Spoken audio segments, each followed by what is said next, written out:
3 days నుంచి సరిగ్గా నిద్ర పట్టట్లేదు. నాకు 3 డేస్ బ్యాకే తెలిసింది కోల్‌కట్టాలో జరిగిన డాక్టర్ మోనిత గారి ఇన్సిడెంట్ గురించి. అప్పటినుంచి నాకైతే రక్తం ఉడికిపోతోంది. వాడు దొరకాలి గానీ, నేనే నరికేస్తాను కానీ, మనకి ఇప్పటికి ప్రెజెంట్ వచ్చిందైతే ఒకడే బయటికి. కానీ చాలామందే ఇన్వాల్వ్ అయ్యి ఉన్నారన్న విషయం కూడా మనందరికీ బాగా తెలుసు. వాడు నోరు విప్పాలి, ఎంతమంది ఉన్నారు, ఎందుకోసం చేశారు అన్న విషయం ప్రతి ఒక్కటి వాడు బయట పెట్టాలి.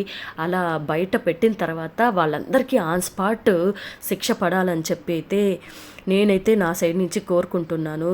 తనకి డాక్టర్ మోనితాకి ఖచ్చితంగా జస్టిస్ అయితే జరగాలి. ఈ ఇన్సిడెంట్ మళ్ళీ మళ్ళీ ఏదన్నా జరగాలంటే భయపడాలి.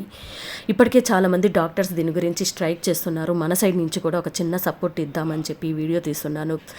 ప్రతి ఒక్కరు కేసులో ఉన్న వాళ్ళందరూ బయటపడాలి, న్యాయం జరగాలి అనుకునే వాళ్ళంతా జస్టిస్ ఫర్ డాక్టర్ మోనిత అని చెప్పి కామెంట్ చేయండి, షేర్ కూడా చేయండి. చాలామందికి రీచ్